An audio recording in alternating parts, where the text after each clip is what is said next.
복음을 사랑하는 이장로 삶의 이야기 2 말씀 오해.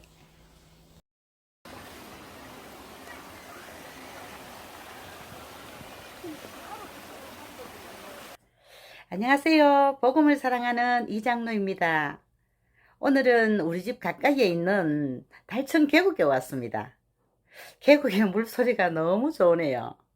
가족끼리 노는 모습을 보니까 옛날 우리 아들 어릴 때 친구 집 아이들과 계곡에서 피레미 잡고 놀았던 생각이 나서 기분이 참 좋습니다.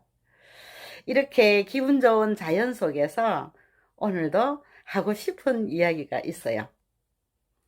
주님과 함께하는 우리들의 가정과 삶의 현장에서 갈등하고 염려했던 때로는 심각한 문제들 속에서 실제로 복음이 적용되면서 생각이 치유되고 개인이 복음화되어가는 삶의 이야기 두 번째입니다. 제가 1편에서 말씀드린 대로 저의 인생에 답을 찾고 나니까 가장 먼저 숨겨져 있던 나의 영적 상태와 포장을 한 내 모습이 이런 그림으로 딱 보이는 거예요.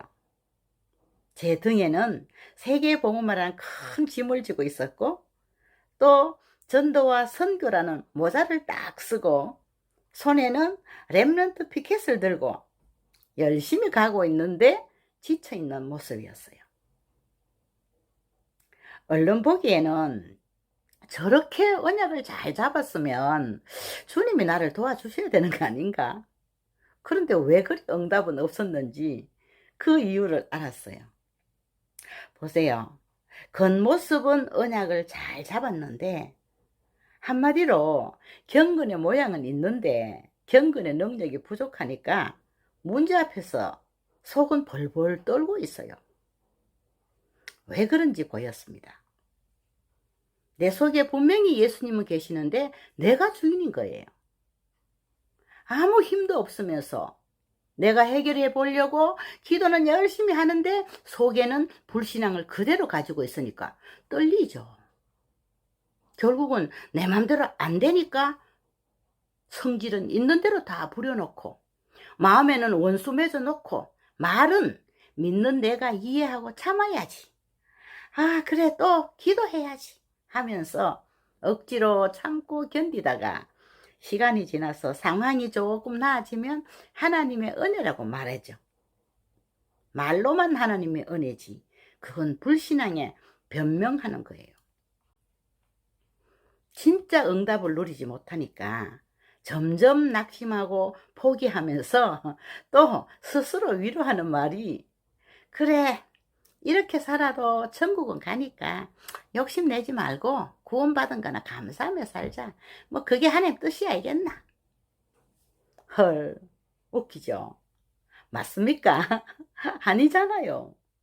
하나님의 자녀가 사단의 함정에 속아서 내 마음대로 생각하는 것이 무슨 하나님의 뜻입니까? 받은 축복, 영적인 어마어마한 축복 다 놓치고 사단에게 속고 사는 내가 틀린 거잖아요. 이렇게밖에 안 되는 내가 발견되니까 너무 싫어서 정말 오직 복음이 뭔지 하나님께 집중할 수밖에 없었어요. 감사하게도 말씀에 집중할 수 있는 은혜를 주셨죠. 너무 부족한 저에게 그리스도께서 내 모든 문제 다 이루었다는 정확한 답을 찾고 그 주님이 내 안에 함께 계시며 나의 주인이라는 내 인생의 모든 것을 책임지고 인도하신다는 그 사실이 믿어지는 순간에 내 염려가 다 떠나면서 나를 속였던 그 사단도 떠나갔어요. 참, 그 죄와 저주에서 오는 그 고통의 함정이 바로 내 중심이란 것을 깨달아지더라고요. 어쩌면 많은 사람들이 저처럼 내가 주인이 되어서 무거운 짐을 지고 있지 않은지, 예수님이 나와 함께 계심을 알면서도 못 누리고 계시는 분도 있겠죠. 지금 언약 잡으세요. 주는 그리스도시요 살아계신 하나님의 아들이십니다. 그리스도는 하나님 만나는 길이며 죄에서 해방받는 길이며 사단을 이기는 길입니다. 이 정확한 언약을 237, 5천 종족까지 증거하는 하나님의 계획 속에 우리가 지금 함께 가고 있습니다. 이 약속 잡는 자에게 하나님은 이루어 가시죠. 내가 누리면 후대가 삽니다. 오늘 제목이 말씀오해죠. 이 얘기를 들으면 공감하실 분이 많을 것 같아요. 옛날에는 제가 예배 때 말씀을 들으면 은혜는 많이 받는데 받은 말씀을 어떻게 내 삶에 적용시켜야 될지 몰라서 진짜 답답했거든요. 중직자가 돼서 어떻게 물어보기도 창피해서 그냥 넘어갔지만, 아마 제가 육신적인 응답의 기준을 두니까 복음을 들어도 정확하게 잡지 못하고, 또 내 생각, 내 기준으로 말씀을 깨달으니까 복음적으로 적용이 안 되는 것 같아요. 제가 가장 오해한 말씀이 갈라디아 2장 20절 말씀이었거든요. 어쩌다 제가 잘못한 일이 있으면 꼭 이 말씀을 붙잡아요. 주님이 나를 위해 십자가에서 죽으셨는데 나도 복음을 위해 죽어야 되는데 아직도 내가 살아서 문제야. 내가 죽지 못해서 복음의 기스를 내니 주님께 늘 죄송하고 말씀대로 못 산다고 자책하고 그랬거든요. 굉장히 믿음 있어 보이죠? 이렇게 말씀을 잡고 자신의 부족함을 이 정도로 깨닫는 것도 사실은 은혜지만 복음은 아니에요. 그리스도 복음을 붙잡지 않고 내가 복음을 잡은 거예요. 성경에는 없는 내가 복음, 웃기는 소리지만 아시죠? 내한테 맞으면 복음이라고 착각하는 거. 이렇게 하나님과 방향이 틀려서 고생한 거예요. 바울이 고백한 갈라디아 2장 20절은 달랐죠. 내가 그리스도와 함께 십자가에 못 박혔나니, 이 말씀은 내가 죽어야 복음을 위해 사는 것이 아니고 예수 믿는 순간 저주받을 나는 죽었습니다. 이 말씀 믿으라는 거예요. 그런즉 이제는 내가 사는 것이 아니요 오직 내 안에 그리스도께서 사시는 것이라. 말씀 그대로 내 안에 그리스도께서 나와 함께 사신다는 거예요. 이건 믿으라는 거예요. 또 이제 내가 육체 가운데 사는 것은 나를 사랑하사 나를 위하여 자기 자신을 버리신 하나님의 아들을 믿는 믿음 안에서 사는 것이라. 이 말씀에는 하나님의 아들 예수 그리스도, 그분이 모든 문제 해결자로 내 안에 함께 하심을 진짜 믿으면 네가 염려 걱정할 필요 없다는 말씀으로 저는 은혜를 받았습니다.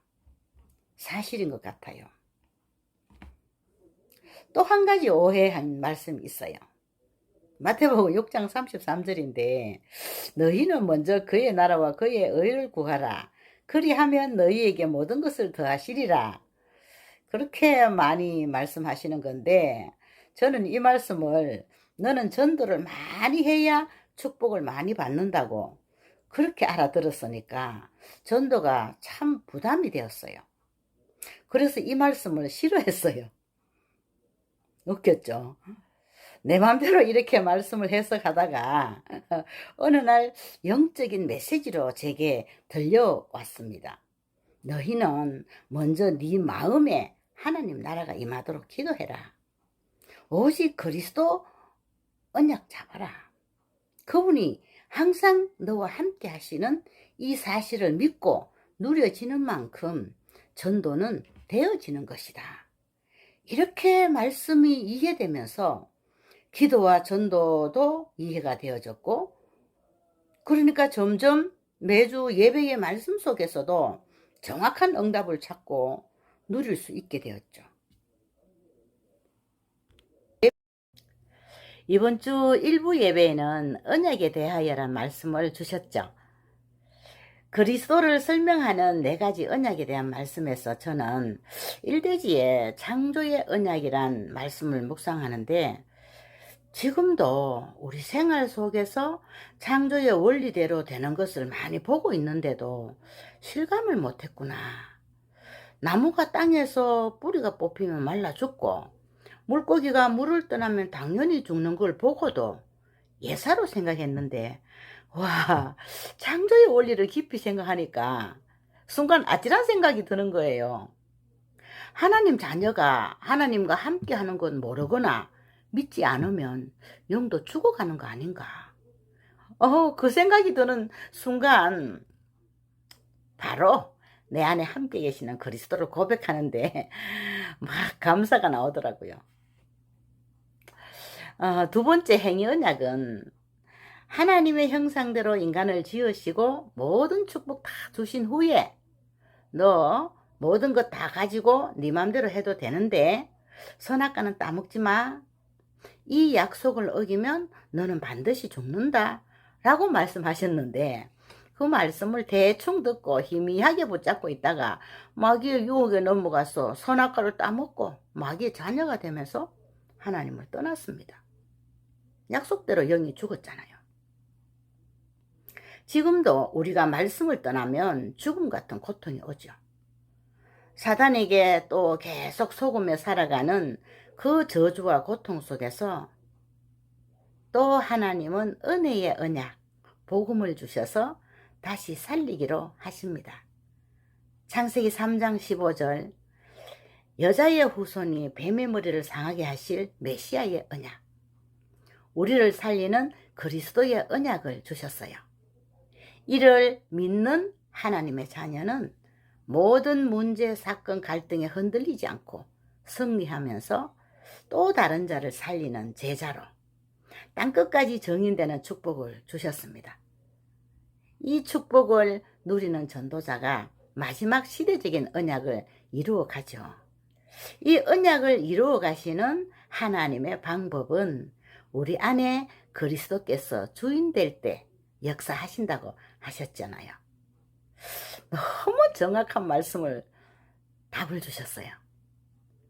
이 은혜의 언약이신 그리스도, 그분이 나의 주인이 되면 끝납니다.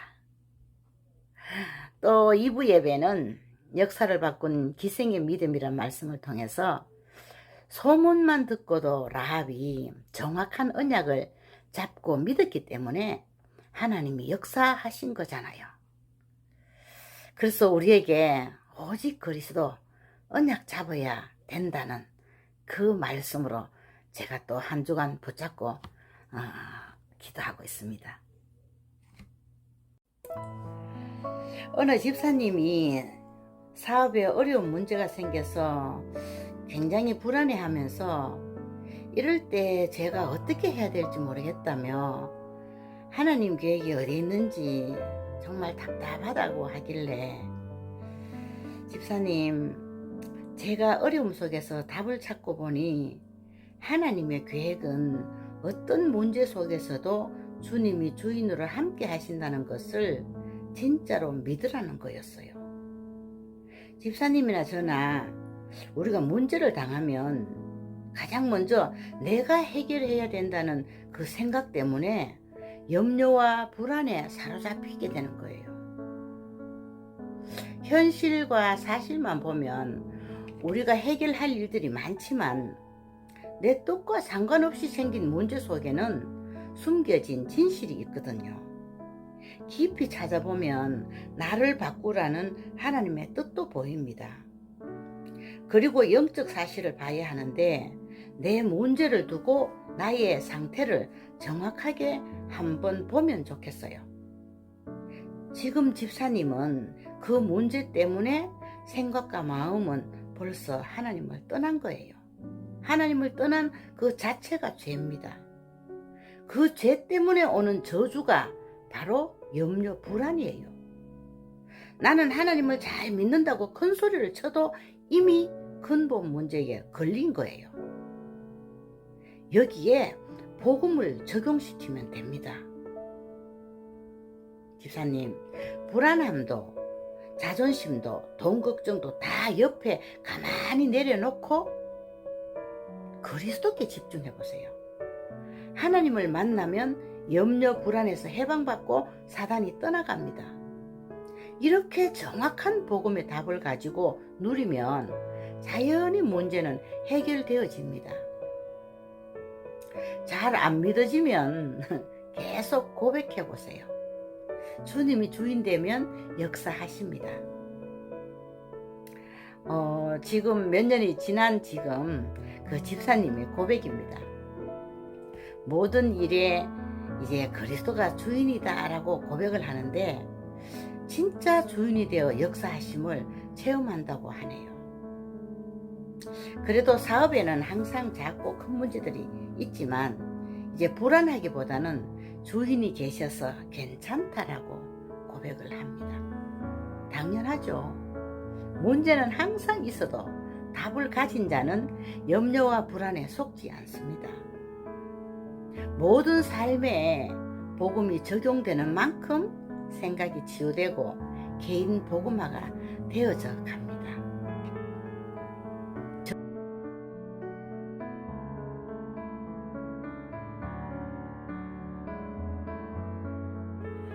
이번 주에 또 편집이란 단어가 나와서 빵 터졌습니다.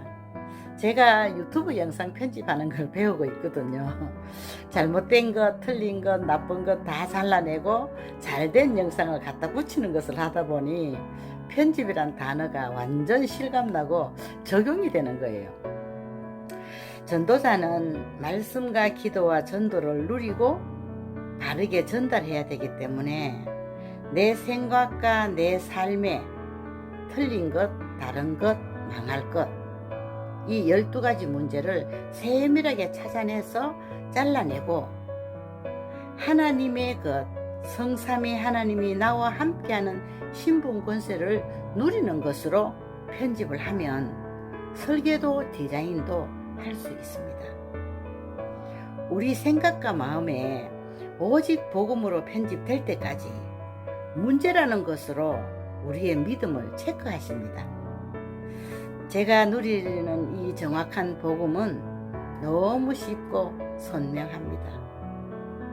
우리에게 수천 가지 문제가 있어도 답은 오직 그리스도뿐입니다. 여기에 보좌의 축복이 있고 시공간을 초월하며 237까지 빛의 역사가 일어납니다.